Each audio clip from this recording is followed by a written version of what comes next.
दावा है ईवीएम पर हम खेल रहे हैं। पूरे चैनल वाले 24 घंटा केवल मोदी मोदी दिखा रहे हैं टीवी पर। कभी दूसरे दल को मौका नहीं देते। आप न्याय यात्रा में कहीं कहीं लाखों लोग चलते हैं, आप नहीं दिखाते टीवी पर। खेला हुआ झारखंड में भी वो लगे थे, लेकिन झारखंड में उनका खेला नहीं चल पाया। जो है नफरत में जल रहा है, ये जात पात भेदभाव फैलाकर जो है मतलब हुकूमत कर रहे हैं। और असल में लंबी हुकूमत करने के लिए कांग्रेसी है, होता रहा है, देता रहेगा कुर्बानी।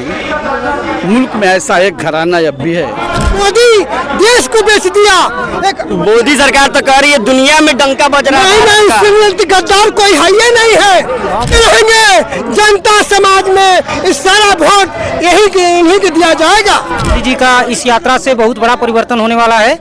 हम लोग पूर्ण बहुमत से इस बार कांग्रेस को लाएंगे सत्ता में। आदाब, आप देख रहे हैं खबर अड्डा में आपके साथ अंसर आफाक। आज राहुल गांधी की यात्रा का 36वां दिन है। आज राहुल गांधी बिहार से होते हुए यूपी में प्रवेश करेंगे। ऐसे में राहुल गांधी एक सभा को संबोधित कर रहे हैं ठीक हमारे पीछे, जहां राहुल गांधी और तेजस्वी यादव मंच को साझा कर रहे हैं। कुछ लोग मौजूद हैं, उनसे बातचीत करेंगे कि वो राहुल गांधी की इस यात्रा को लेकर क्या सोच रहे हैं। राहुल गांधी की इस यात्रा को लेकर आप क्या सोच रहे हैं? राहुल गांधी जी ने देश को जगाने का रास्ता पकड़ लिया है और देश के नौजवान, बुजुर्ग, पुरुष, महिला, मजदूर, किसान इनकी आवाज पर उठ चुके हैं।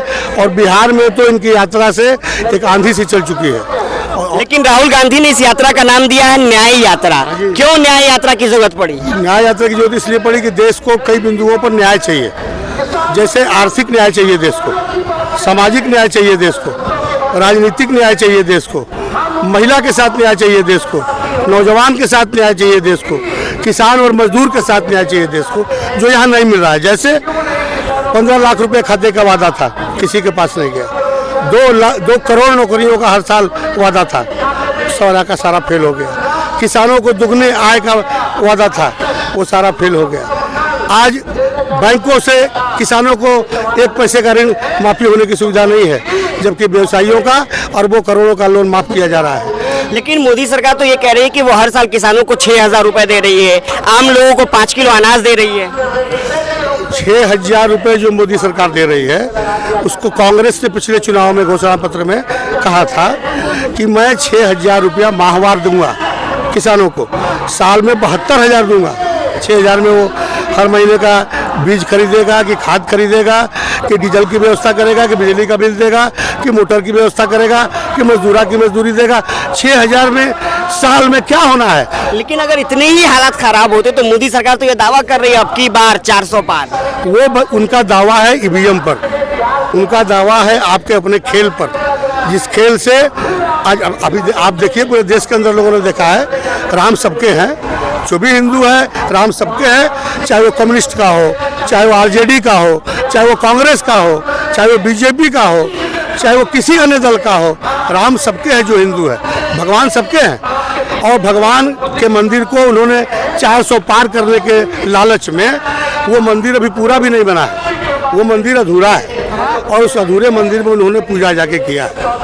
और अधूरा कोई भी मकान या कोई भी मंदिर पूजा करने के योग्य नहीं होता तब तक, जब तक कि वो पूर्ण नहीं हो जाता। लेकिन आप जो कह रहे हैं ईवीएम की बात जो उठा रहे हैं, आप वही सिर्फ ये बात उठाते हैं जहां को आप हारते हैं। आप जीतते हैं तेलंगाना में तो आप ईवीएम की बात नहीं करते हैं, आप कर्नाटका में जीतते हैं। यही तो खेल है, पहला खेल तो आप खेल रहे हैं। पूरे चैनल वाले 24 घंटा केवल मोदी मोदी दिखा रहे हैं टीवी पर। कभी दूसरे दल को मौका नहीं देते। आप न्याय यात्रा में कहीं कहीं लाखों लोग चलते हैं, आप नहीं दिखाते टीवी पर। हम लोगों को जगह नहीं देते। राजद के लोग हजारों लाखों की संख्या में मीटिंग करते हैं, आप कहीं जगह नहीं देते।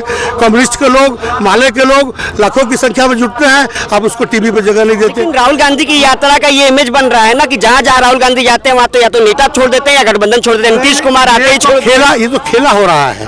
ये भाजपा का इतिहास है कि जनता चुन के भेजेगी किसी दल को और तोड़ के बना लेंगे वो अपनी सरकार। इसका ज्वलंत कई उदाहरण है जो देश देख रहा है और जान रहा है। उसी उदाहरण के क्रम में बिहार में खेला हुआ, झारखंड में भी वो लगे थे, लेकिन झारखंड में उनका खेला नहीं चल पाया।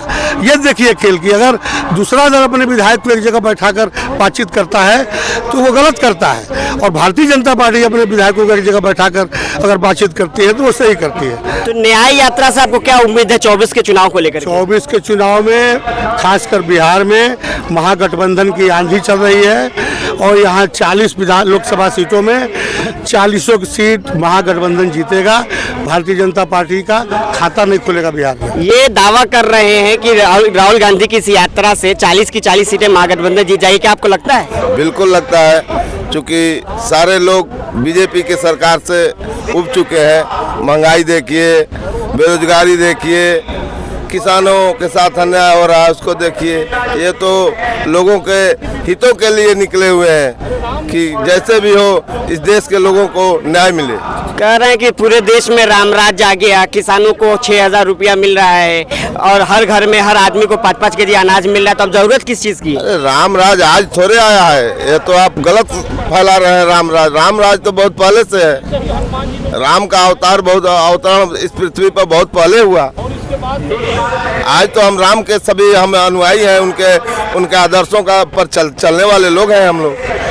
तो राहुल गांधी ने न्याय यात्रा जो शुरू की है उससे आपको लगता है कि बदलाव होगा? बिल्कुल बदलाव होगा, 100%। देखिए, यात्रा बिहार से होते हुए यूपी की तरफ जा रही है, क्या लगता है आपको राहुल गांधी की इस यात्रा से कोई परिवर्तन होगा? हाँ, बेशक होगा। राहुल गांधी को ये न्याय यात्रा की जरूरत क्यों पड़ी है?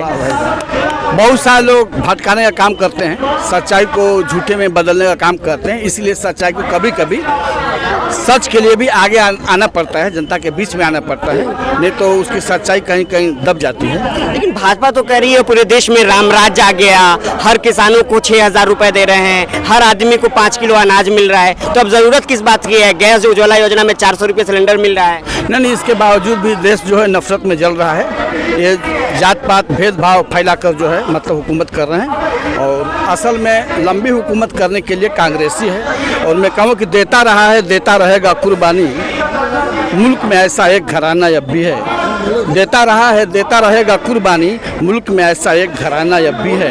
और कैसे बुझेगी अंजुमन की ये सम्मा, चाहत में इसके परवाना अब भी है। बहुत बेहतरीन। क्या कहना चाहेंगे आप राहुल गांधी को लेकर? देखिए, एक दुर्गावती प्रखंड में हमारा गांव कनपुरा मेरा पड़ता है। मेरी छोटी छोटी बच्ची पढ़ती थी बनारस। ट्रेन गाड़ी कितनी है उतनी मोदी जी ने बेच के रख दिया, मोदी जी ने बेच के रख दिया। मेरी बच्ची, मेरा आने की पीढ़ी कोई खत्म हो गया। ये मोदी देश को बेच दिया। एक मोदी सरकार तो कह रही है दुनिया में डंका बज रहा है। नहीं, गद्दार कोई है ही नहीं है। उसके लिए कोई गांधी जी ने तो कोई राजे नहीं बनाया। दुर्गावती से हम लोगों को बच्चा पढ़ते थे, एक ट्रेन भी नहीं रुकती है। राजीव गांधी के राज में उनके माँ पिता को लोग गोली से मरवा दिया।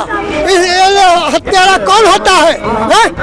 क्या कर रहे हैं? राहुल गांधी की यात्रा से परिवर्तन होगा देश की सरकार? जीत के रहेंगे। जनता समाज में इस सारा वोट इन्हीं के दिया जाएगा। क्या लगता है आपको राहुल गांधी की इस यात्रा को लेकर के लोगों के अंदर काफी उत्साह है, आप क्या सोच रहे हैं? इस यात्रा को लेकर के राहुल गांधी जी का इस यात्रा से बहुत बड़ा परिवर्तन होने वाला है।